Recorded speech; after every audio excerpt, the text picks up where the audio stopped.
Good evening, नमस्ते, सत श्री अकाल दोस्तों आज की वीडियो में मैं एक्सप्लेन करने वाली हूँ एक बहुत ही इंटरेस्टिंग इंडोनेशियन हॉरर मूवी को जिसका नाम है द ट्रेन ऑफ डेथ। तो इस मूवी की शुरुआत में हमें घने जंगल को दिखाया जाता है जहाँ जंगल के बीचों बीच कई सारे पेड़ों को काटा जा रहा था रेलवे कंस्ट्रक्शन लाइन को बनाने के लिए।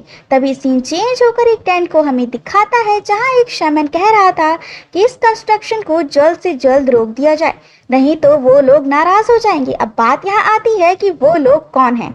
तो अब हम देखते हैं कि वहाँ के जो लोग होते हैं वो उनकी बातों को नहीं सुनते हैं और उसे धक्के मारकर टेंट से बाहर निकाल देते हैं। लेकिन जाते जाते वो शैमन कहते हैं कि इसका अंजाम मौत से भी ज्यादा भयावह होगा। अब इसके बाद हमें रात का सीन दिखाया जाता है जहां पर दो वर्कर्स पायमान और डाटो कंस्ट्रक्शन करते हुए दिखाए जाते हैं क्योंकि चूंकि उनकी शिफ्ट जो थी वो खत्म हो चुकी थी, लेकिन उन्होंने एक्स्ट्रा पैसा कमाने के लिए वहां पर और काम करना चाहते थे और वो अपने काम को कर रहे थे।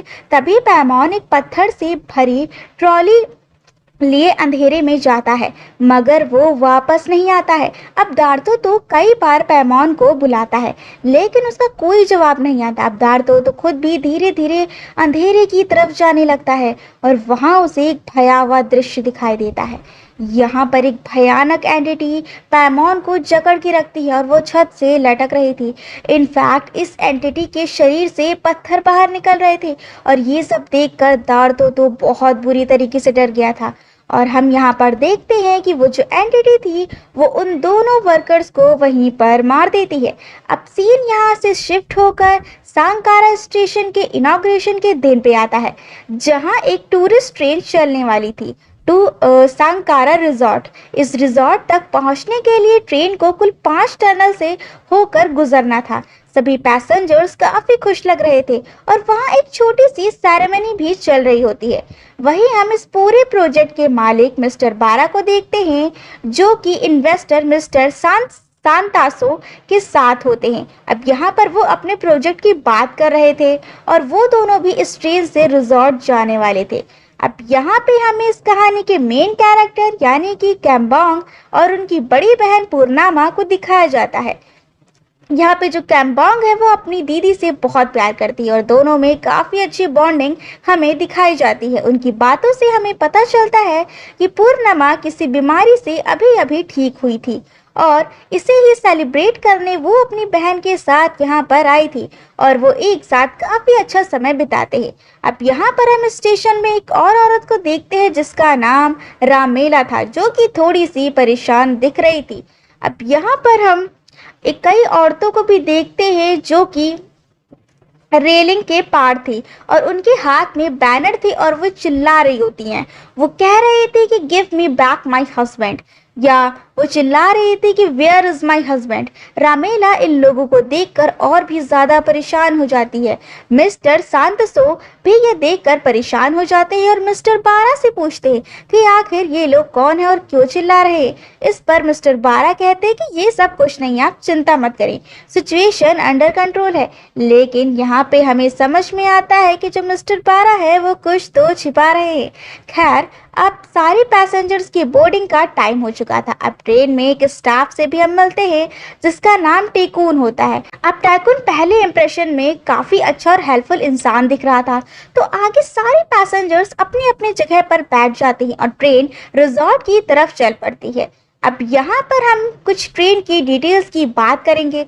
चूंकि इस ट्रेन में टोटल 5 ही डिब्बे थे, लास्ट के 2 डिब्बे 4 और 5 इकोनॉमी क्लास की थी, वही पहला और दूसरा डिब्बा बिजनेस क्लास का था और बीच वाला 3rd डिब्बा कैंटीन था जो कि ना सिर्फ इकोनॉमी एंड बिजनेस क्लास को सेपरेट करता था बल्कि उन्हें फूड सर्व करने का भी काम करता था।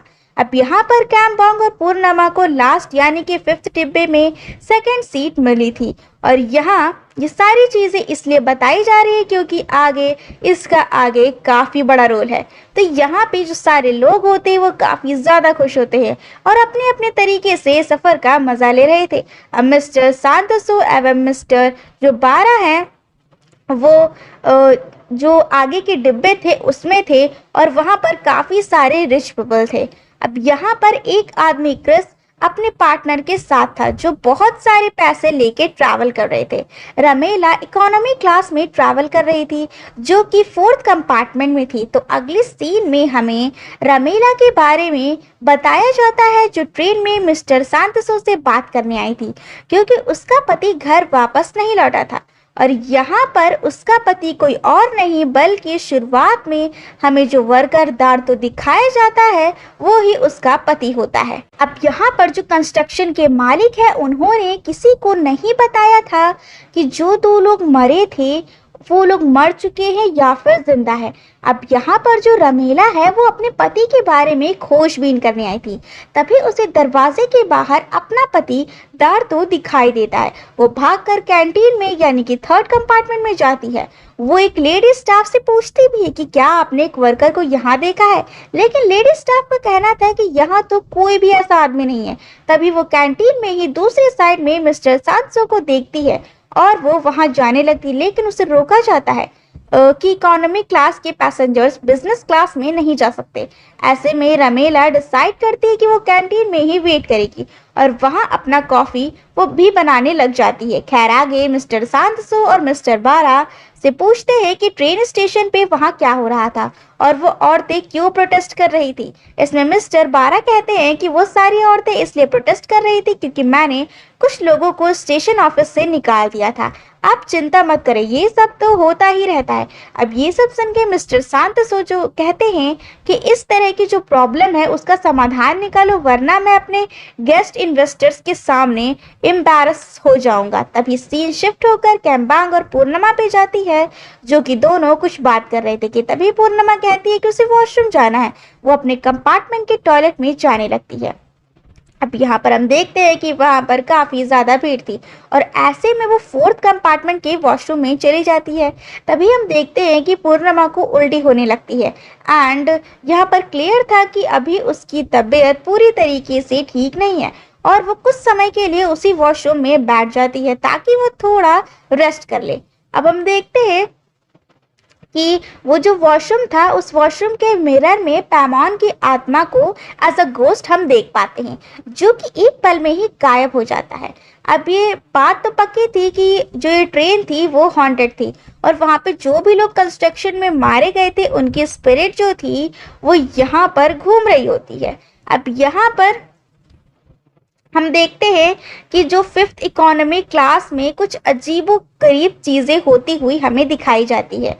फॉर एग्जाम्पल उस कंपार्टमेंट में हम एक छोटे बच्चे की घोस्ट को देखते हैं और ट्रेन का इंचार्ज मिस्टर सिद्दिक सीसीटीवी में देखता है कि कंपार्टमेंट का डोर अपने आप खुल रहा था और बंद हो रहा था। इनफैक्ट रूम की लाइट्स भी ऑन ऑफ हो रही थी और चूंकि ये सब जानते हैं कि जहाँ पे लाइट ऑन ऑफ होती है वहां पर सुपर नेचुरल के प्रेजेंस को इंडिक्ट किया जाता है यानी कि वहां भूत प्रेत है।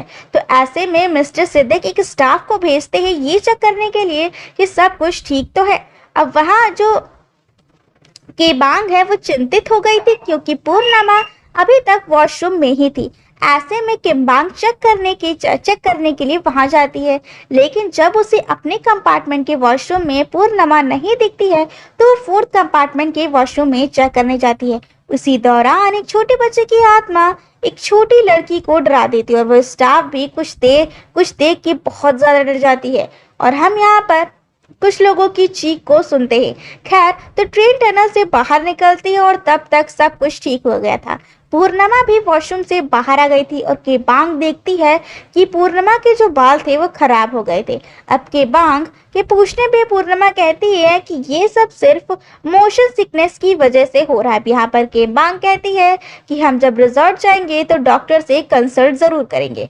अब यहाँ पर आपको ये ध्यान देना होगा कि पूर्णिमा फोर्थ कंपार्टमेंट के वॉशरूम में गई थी, बट इस पॉइंट पे पूर्णिमा रियलाइज करती है कि डोर के बाहर तो फिफ्थ डब्बा होना चाहिए था लेकिन वहां पर कोई डब्बा था ही नहीं, यानी कि फिफ्थ जो डिब्बा था वो जैसे गायब ही हो चुका था। अब यहाँ पर वो जब ये चीज देखती है तो काफी ज्यादा टेंशन में आ जाती है और दौड़ के टैकून को सारी बात बताती हैं और टैकून यहाँ सेकंड कंपार्टमेंट में चाय सर्व कर रहा था। टैकून बारा सांतसो को समझ नहीं पाते और वो चेक करने जाता है एंड टू हिज शॉक कि वो देखता है कि फिफ्थ कंपार्टमेंट था ही नहीं। लेकिन यहाँ टाइकून अपने आप को मैनेज करता है और अपना दिमाग लगाता है और वो तुरंत फोर्थ कंपार्टमेंट के पैसेंजर से ये कह देता है कि किसी टेक्निकल ग्लिच के कारण हम फिफ्थ कंपार्टमेंट को अलग कर रहे हैं और वहाँ के पैसेंजर्स अब डायरेक्टली रिजॉर्ट आ जाएंगे। तो ऐसे में किसी को कोई चिंता करने की बात नहीं है। और इसके बाद वो यहाँ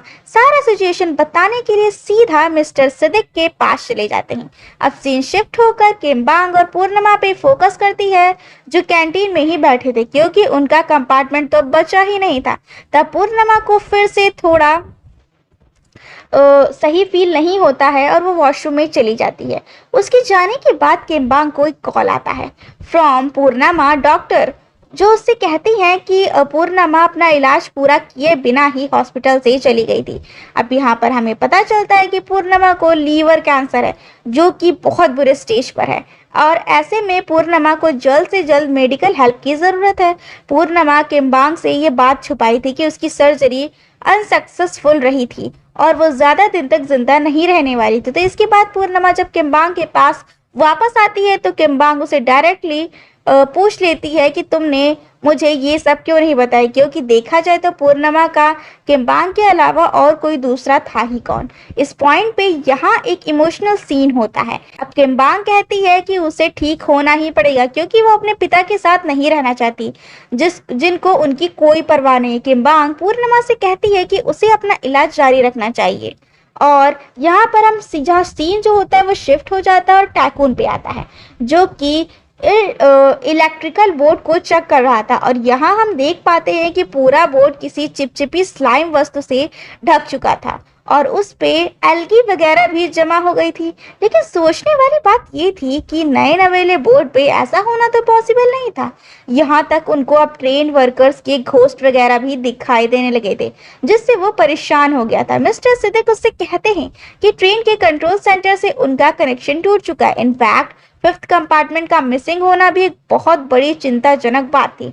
लेकिन मिस्टर सिद्दीक डिसाइड करते हैं कि वो सब कुछ खुद ही हैंडल करेंगे एंड यहाँ पर वो बाकी जो लोग हैं उनको कुछ नहीं बताएंगे। तब तक टाइकून भी पैसेंजर्स को संभाल लेगा और जिनको भी यह बात पता है उनको वीआईपी ट्रीटमेंट दे दिया जाएगा बोनस पॉइंट के तौर पे, ताकि वो अपना मुंह बंद रख सके। तो इसके बाद टाइकून पूर्णिमा और किम्बांग से भी झूठ कहता है कि टेक्निकल ग्लिच की वजह से ऐसा हो गया है, मतलब फिफ्थ कंपार्टमेंट को अलग किया गया है। लेकिन सोचने वाली बात यह है कि पूर्णिमा और किम्बांग का सामान तो फिफ्थ कंपार्टमेंट में ही था। अब इस पे टाइकून कहता है कि उनका सामान रिजॉर्ट में पहुंच जाएगा और क्योंकि इन दोनों को इनकन्वीनियंस हुई है तो इसके लिए उन्हें बोनस पॉइंट भी दिया जाएगा, जिसे वो रिजॉर्ट में यूज कर सकती है। इनफैक्ट उन्हें बैठने के लिए फोर्थ कंपार्टमेंट में सीट भी दिया जाएगा। और ये सुन के पूर्णिमा और किम्बांग दोनों राजी हो जाती हैं। खैर, तो इसके बाद जो ट्रेन है वो सेकंड टनल में घुसती और फोर्थ कंपार्टमेंट में अब अजीब चीजें होनी शुरू हो गई थी। जैसे वहाँ एक सिंगर का ग्रुप था जो गाना गाकर अपना समय काट रहा था, लेकिन अचानक उनमें से एक आदमी चोक होने लगता है। उसके साथ ही साथ सारे सिंगर्स पोजेस हो जाते हैं और अजीब अजीब आवाजें निकालने लगते हैं। यहाँ पर किस्मत से ये दोनों अभी फोर्थ कंपार्टमेंट में घुसे ही नहीं थे, कैंटीन में ही थे। और फोर्थ कंपार्टमेंट में हम उस एंटिटी को देखते हैं जो काफी स्कैरी थी और वो क्रीपर्स एंड लीव्स में ड्रेस थी, जो कि टिपिक करता है कि उसका ओरिजिन फॉरेस्ट से लेना देना है। वो एंटिटी फोर्थ कंपार्टमेंट के सारे लोगों को मार देती है एंड देन फोर्थ कंपार्टमेंट भी ट्रेन से टूटकर अलग हो जाता है। रमेला तब तक कैंटीन एरिया में ही थी एंड शी अंडरस्टैंड कि हर टनल में कंपार्टमेंट गायब हो रहा था। मिस्टर सांतसो एंड मिस्टर बारा भी उस कैंटीन में आ जाते हैं, जहां मिस्टर बारा रमेला की बातों पर ध्यान नहीं देते, सेइंग कि वो अनएजुकेटेड है। अब यहाँ पर जो सांतसो हैं वो कहीं ना कहीं समझ पाते हैं कि ट्रेन में बहुत कुछ गलत चल रहा है। दोस्तों, इस सीन में यह साफ हो जाता है कि मिस्टर बारा एक बहुत लालची आदमी है, जिसको पैसेंजर्स की जान से ज़्यादा अपने इन्वेस्टमेंट की पड़ी हुई थी। वो चाहते तो अब तक कोई सीरियस कदम उठा सकते थे, जिससे आगे ये सब रोका जा सकता था, लेकिन वो इस बात पे पर्दा डालने की कोशिश कर रहे थे, जबकि अब तक 2 ट्रेन के डब्बे अलग हो चुके थे। मिस्टर सांतोसो अब टैकून से कहते हैं कि कुछ करो, वरना रिजॉर्ट के बारे में गलत गलत अफवाहें फैलने लग जाएंगी और इससे उनका इन्वेस्टमेंट पूरी तरीके से फेल हो जाएगा। मतलब ये लोग इस पॉइंट पे भी सिर्फ अपना ही सोच रहे थे। तो इसके बाद मिस्टर बारा सीधे सिद्दीक के पास जाते हैं और उनसे कहते हैं कि जल्द से जल्द ट्रेन को रिजॉर्ट ले चलो, और वहां पहुंचते ही एक टीम भेज देना टनल में फंसे लोगों को निकालने के लिए। वहां के सारे पैसेंजर्स को हम वीआईपी ट्रीटमेंट देंगे इन द रिजॉर्ट, और उनसे एग्रीमेंट भी साइन करवा लेना ताकि वो लोग अपना मुंह बंद रख सके। इस पूरे इंसिडेंट के बारे में ये सुन के सिद्दीक भी मान लेता है, लेकिन सीसीटीवी कैमरा में मिस्टर बारा क्लियरली उस एंटिटी को देख पाते हैं। स्टिल वो कई स्टेप नहीं लेते। इंस्टेड वो सिद्दीक को कहते हैं कि सीसीटीवी फुटेज तुम मिटा दो और किसी को पता ना लगने दो कि यहाँ यह सब हो रहा था। एंड यहाँ पर वो सिद्दीक से कहते हैं कि इस मुश्किल घड़ी में मैं तुम्हारे साथ हूँ। अब इस पॉइंट पे रमीला सांतोसो से पूछती है कि उसका पति कहाँ है, लेकिन सांतोसो को पता ही नहीं था कि दार तो मिसिंग है। अब यहाँ पर जो केम्बांग और पूर्णिमा को सेकंड डिब्बे में सीट दी जाती है, जो कि ऑफ कोर्स बिजनेस क्लास की थी। पूर्णिमा अगेन तैकून से पूछती है कि यहाँ क्या हो रहा है। तैकून भी इमोशनल होकर पूर्णिमा से कहता है कि ट्रेन में किसी स्टाफ को नहीं पता कि आखिर यहाँ चल क्या रहा है। अब दोनों में यहाँ पर आर्गुमेंट होने लगती है कि तभी पूर्णिमा को खून की उल्टी होने लगती है, क्योंकि जो उसकी तबीयत थी वो काफ़ी ज़्यादा खराब हो चुकी थी। अब यहाँ पर जो ट्रेन है वो फिर से टनल में घुसती है और इस पॉइंट पे हम देखते हैं कि कैंटीन के कंपार्टमेंट के अंदर मिस्टर सांतोसो थे along with some other VIP persons and staff. वो लोग वहाँ डिनर कर रहे थे, बट देन अगेन लाइट्स फिर से ऑन ऑफ होने लगती है और वो एंटिटी अपने पूरे ग्रुप के साथ उस कैबिन पे हमला कर देती है। सांतोसो सभी से कहता है कि सारे लोग सेकंड कंपार्टमेंट में चलो, लेकिन सभी लोग वहीं पर जम जाते हैं। ये सीन काफ़ी ज़्यादा डरावना था और हम देखते हैं कि सभी लोगों को वो एंटिटी मार देती है, इंक्लूडिंग मिस्टर सांतोसो। और जो पूर्णिमा है ये सब अपनी आंखों से देख रही थी ये सारा सीन। अब ये देख के सेकंड कंपार्टमेंट के लोगों में अफरा तफरी मच जाती है और टनल के निकलते ही थर्ड कंपार्टमेंट में भी जो ट्रेन जो होती है जो थर्ड कंपार्टमेंट से टूटकर अलग हो जाती है। तब इससे देख और बारा उस डिब्बे में आती है और बारा कहता है कि मुझे मालूम था कि ये 3 इकोनॉमी क्लास के पैसेंजर्स यानी कि केम्बांग, पूर्णिमा और रमीला ये तीनों मिलकर सारा खेल रचाए हुए हैं और इन सब की मदद कर रहा है तैकून, यानी कि बारा इन सब का इल्ज़ाम जो है वो अब इन इकोनॉमी क्लास के पैसेंजर्स और तैकून पे डाल रहा था। बारा कहता है कि ये तीनों रॉबर्स हैं और ये मिल के बिजनेस क्लास के लोगों को लूटना चाहते हैं और इन लोगों ने ड्राइवर को भी अपने साथ मिला लिया है। उसको ऑर्डर कर दिया है कि वो कहीं ना रोके ताकि ये लोग अच्छे से अपनी लूट मचा सके। अब यहाँ पर जो सिद्दीक है वो बारा का ही साथ देता है, मतलब वो तैकून और इन तीनों को ब्लेम कर रहा था, मतलब जो कुछ भी हुआ है यहाँ उसके लिए।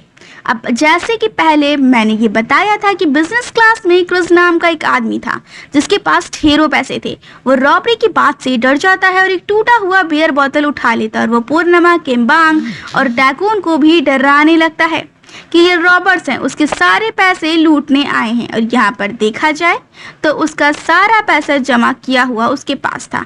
बट ऑफ कोर्स हम यहाँ पर देखते हैं कि तैकून या फिर ये तीनों लोग जो थे वो रॉबर्स नहीं थे, बट स्टिल बाकी कोई तो नहीं जानता था कि ये लोग रॉबर्स नहीं हैं, जिस वजह से ये पूरा जो इल्ज़ाम है वो इन तीनों पे चला जाता है। तभी रमीला सबको बताती है कि अगला टनल जल्द ही आने वाला है और ऐसे में इन लोगों को जल्दी से फर्स्ट वाले कंपार्टमेंट में जाना चाहिए। लेकिन रमीला की कोई थोड़ी सुन नहीं रहा था।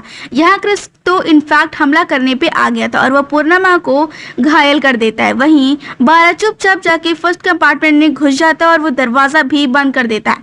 अब तैकून देखता है कि क्रिस एकदम से पागल हो रखा था और वो ऐसे में क्रिस के ऊपर झपट पड़ता है और क्रिस उस पर भारी पड़ने लगता है। तब पूर्णिमा उसको बचाती है, लेकिन पूर्णिमा पे क्रिस की पत्नी अटैक कर देती है। यहाँ सब आपस में लड़ने लगती है और इसी बीच पूर्णिमा अपने हाथ में बियर बॉटल उठा लेती है, लेकिन बाय चांस क्रिस उससे खुद ही स्टॉप हो जाता है। उस सब को ये लगता है कि पूर्णिमा सच में रॉबर है और वो जानबूझ के क्रिस को मारी है। मतलब मेजॉरिटी लोगों को अब इन तीनों में शक होने लगता है। बट स्टिल इन तीनों को तो पता था कि बचने का सिर्फ एक उपाय है और वो है फर्स्ट वाले कंपार्टमेंट में घुसना। तो ये लोग वहाँ घुसने का कोशिश करते हैं, लेकिन दरवाज़ा बंद होने के कारण टाइकून दरवाजे का ग्लास तोड़ देता है और एक एक करके सारे लोग अंदर आने लगते हैं। टाइकून जब खुद लास्ट में अंदर आने लगता है तो लोग उसे पकड़ के पीटने लग जाते हैं, लेकिन इससे पहले कि लोग उसे मार देते टनल आ चुका था और वो एंटिटी अब बिजनेस क्लास के लोगों पे हमला कर देती है। तो फाइनली लोगों की रियलाइज होता है कि एंटिटी वाली बात जो थी वो सच थी और ये लोग रॉबर्स नहीं है। इस पॉइंट पे पूर्णिमा कैसे भी टाइकून को अंदर कर लेती है और सबको इस एंटिटी की सच्चाई का पता चल जाता है। आगे हम देखते हैं कि जो ट्रेन का सेकंड डिब्बा होता है वो भी ट्रेन से टूटकर अलग हो चुका था। अब यहाँ पर एक ही टनल बचा था और एक ही डब्बा बचा था। अब कैसे भी करके इन्हें यहाँ से बचना था, तो ट्रेन को टनल आने से पहले ही रोकना पड़ेगा। अब यहाँ पर जो फर्स्ट डिब्बे के पैसेंजर्स थे उन्हें इसके पीछे सुपर नेचुरल प्रेजेंस मालूम हो रही थी और अब वो टाइकून से मदद मांगते हैं। मिस्टर बारा सिद्दीक से कहते हैं कि मुझे कैबिन की चाबी दे दो। मैं ड्राइवर से कहता हूँ ट्रेन को रोक दे ताकि लास्ट टनल न आ पाए और इससे जो पैसेंजर्स अभी तक सरवाइव किया एटलीस्ट वो तो बच पाएंगे। सिद्दीक भी उनके ऑर्डर्स को मानता है और इसके बाद वो बारा को ट्रेन के ड्राइवर के पास ले जाता है, लेकिन यहाँ वो ड्राइवर से ट्रेन को रोकने को नहीं बल्कि ट्रेन की स्पीड को बढ़ाने को कहता है और ये सबसे ज़्यादा मूर्खतापूर्ण कार्य था। और इस पॉइंट पे अब तक जो सभी लोग थे वो इम्पेशेंट हो जाते हैं और ड्राइवर से कहते हैं कि दरवाज़ा खोलो और बारा से भी कहते हैं कि दरवाज़ा खोलो, लेकिन वो नहीं सुनता। बेसिकली बारा खुद वहाँ चला गया था और सोच रहा था कि बाकी लोग मर जाएं, लेकिन वो कैसे भी करके बच जाए। ड्राइवर सभी जो लोग थे वो कैसे भी करके ड्राइवर के कैबिन तक पहुंचते हैं, लेकिन उनमें आपस में ही अफरा तफरी मच जाती है। इन दैट यहाँ पर जो मिस्टर बारा हैं वो टाइकून को किक करके दरवाजे से बाहर फेंक देते एंड शॉकिंगली टाइकून का सर कट जाता है और वो वहीं पर मारा जाता है। यानी अब यहाँ पर जो इतनी देर से ये सारी चीज़ें हैंडल कर रहा था वो अब मर जाता है। लेकिन यहाँ पर अनफॉर्चुनेटली जो ट्रेन जो थी उसके टनल में घुसने से पहले ही वो रुक जाती है। यानी कि यहाँ सबको लगता है कि हाँ अब हम लोग बच गए और वो लोग अब शांत हो जाते हैं और उन्होंने मिस्टर बारा को बांध दिया था। लेकिन बारा तो अब भी नाटक किए जा रहा था और वो कह रहा था कि मुझे तो तुम लोगों की चिंता थी, तभी मैं ट्रेन को तेज़ कर रहा था ताकि हम रिजॉर्ट तक जल्दी ही पहुँच पाएँ और तुम लोग सब बच सको वगैरह वगैरह वो सारी चीज़ें कहता है। अब इस पॉइंट पे सिद्दीक कहता है कि और बारा के खिलाफ बोलता है कि बारा से वो कहता है कि अब तो सच बोल दो, अब बहुत हो गया। यहाँ से कहानी फ्लैशबैक में उस दिन पे जाती है जब शैमन ने कंस्ट्रक्शन को रोकने को कहा था। उस दिन हम मिस्टर बारा को देखते हैं और मिस्टर बारा को ये ही प्रोजेक्ट मिला था और यहाँ वो समझ पाते हैं कि मिस्टर बारा जो थे वो आराम से बिना नेचर को डिस्ट्रॉय किए बिना भी इस प्रोजेक्ट को बना सकते थे, लेकिन पैसों की लालच में बारा अंधा हो गया था और उसने डिसाइड किया था कि रेलवे लाइन को डायरेक्ट जंगल के बीचों बीच ले जाया जाए ताकि उनकी कंस्ट्रक्शन के पैसे बच जाएं और वो अपने मिस्टर सांतसो से सीनिक ब्यूटी के नाम पे और पैसे ले सके। मतलब पैसे बचाने के लिए जंगल के बीचों बीच पटरियां निकाली जा रही थी और तभी तो ये एंटिटीज ट्रेन पे इतनी गुस्सा थी और वो ट्रेन के ह्यूमंस को मार रही थी क्योंकि कहीं ना कहीं ये नेचर के साथ इंटरफ्रेंस हो रहा था। बेसिकली ये एंटिटी फॉरेस्ट को प्रोटेक्ट करती थी क्योंकि इतने सारे पेड़ को काटे जाने से इस एरिया का जो इकोलॉजी है वो खतरे में आ गया था और इसका पूरा दोष जो था वो मिस्टर बारा का ही था। बट यहाँ दोष मिस्टर सांतोसो का भी था क्योंकि यहाँ पर उन्होंने अच्छे से इन्वेस्टिगेट नहीं की। अब शैमन ने इन सब को बता दिया था कि और वॉर्न भी किया था कि अगर उन्होंने उनकी बात नहीं मानी तो आगे क्या होगा, लेकिन मिस्टर बारा ने उनकी एक भी नहीं सुनी थी और उनको उस प्रोजेक्ट से बाहर निकाल दिया था। लेकिन जब प्रोजेक्ट खत्म हुआ ट्रेन चली तो हम देख ही सकते हैं कि जो एंटिटी थी वो वहाँ पर आए और उसने कितने लोगों को खत्म कर दिया। अब यहाँ पर हम देखते हैं कि अब हम प्रेजेंट टाइम में आते हैं जहाँ पर वो लोग मिस्टर बारा को ट्रेन में ही छोड़कर पैदल निकल जाते हैं रिजॉर्ट की तरफ और सब लोग इसके लिए एग्री थे एक्सेप्ट कि वो ट्रेन में नहीं है और अब वो यहाँ पर नहीं मारे जाएंगे। लेकिन आपको क्या लगता है कि वो लोग अगर पैदल चल रहे हैं तो क्या वो लोग बच पाएंगे? सीधी बात है कि वो कैसे बच पाएंगे। वो सिर्फ ट्रेन पे ही हमला थोड़े करती कि ट्रेन में जब आएगा तभी उस पर हमला करेगी, बाहर हमला नहीं करेगी। अब यहाँ पर हम देखते हैं कि वो जो एंटिटी थी वो एक्चुअली ट्रेन पे नहीं बल्कि डार्कनेस में अटैक करती थी। फिर क्या था, वो जो एंटिटी थी वो एक एक करके सभी लोगों पे अटैक करती है और सारे लोगों को पेड़ बना देती है। बेसिकली एंटिटीज अपने जंगल के हर एक पेड़ को काटने का बदला ले रही थी और सभी को पेड़ बना रही थी। अब यहाँ पर वो अपने जो भी पेड़ों की लॉस हुई है उन सब की वो भरपाई इन लोगों से कर रही थी। और यहाँ पर हम देखते हैं कि जो सभी लोग थे वो अब पेड़ बन चुके थे सिवाय पूर्णिमा के। अब यहाँ पर जो किबांग थी वो भी पेड़ बन चुकी थी, लेकिन जो कि पूर्णिमा थी वो नहीं बनी थी। अब यहाँ पर इन दोनों के बीच बहुत इमोशनल बातें होती हैं। लेकिन यहाँ पर एक और बात थी कि उसने पूर्णिमा को पेड़ क्यों नहीं बनाया। अब इसके बाद हम देखते हैं 6 महीने के बाद का सीन, जहां हम पूर्णिमा को उसी स्पॉट पर शैमन के साथ आता हुआ देखते हैं। पूर्णिमा के बाल नहीं थे, जो कि हमें ये बताता है कि जो पूर्णिमा है वो कीमोथेरेपी करवा रही थी और शायद वो ठीक भी हो रही थी। वो शैमन से पूछती है कि अगर इस सब में सिर्फ मिस्टर बारा की गलती थी तो एंटिटी ने सबको क्यों मारा। जवाब में शैमन कहता है कि अगर एक मिस्टर बारा को वो मारती तो उस जगह पर कोई और बिल्डर आ जाता और इससे जंगल वापस करता। लेकिन जब इतने सारे लोग इस हादसे में मारे गए तो कोई भी इस जंगल में नहीं आएगा। इनफैक्ट जंगल को नुकसान करने से पहले वो 100 बार सोचेगा। पूर्णिमा ये भी कहती है कि एंटिटी ने उसे क्यों नहीं मारा, तो शैमन कहता है कि पेड़ के लिए तुम एक सॉइल की तरह हो और तुम अच्छी सॉइल नहीं थी क्योंकि तुम्हें कैंसर था, तभी उसने तुम्हें छोड़ दिया। यहाँ पूर्णिमा इमोशनल हो जाती है और अपने बहन के पेड़ के सामने आती है और वो कहती है कि तुमने मुझसे कहा था कि तुम अपना जो ट्रीटमेंट है वो कंटिन्यू रखो और अब मैं ठीक भी हो रही हूँ और अब तुम मुझे बूढ़ा होते हुए देख पाओगे। और यहाँ पर वो अपने बहन को बहुत ही ज़्यादा मिस करती है और उसके सामने ही रोने लगती है। अब यहाँ पर हम देखते हैं कि जो वो पेड़ था जो कि पूर्णिमा के सामने था वो पूर्णिमा की बातों पर रिस्पॉन्स करता है और उसके पेड़ के जो फूल थे वो खिलने लगते हैं और यहीं पर ये मूवी ख़त्म हो जाती है। तो आपको ये मूवी कैसी लगी हमें कमेंट में ज़रूर बताइएगा और अगर आपको ये वीडियो पसंद आई हो तो वीडियो को लाइक शेयर और सब्सक्राइब ज़रूर करें और हमारे चैनल की नोटिफिकेशन बेल को ऑन करना ना भूलें।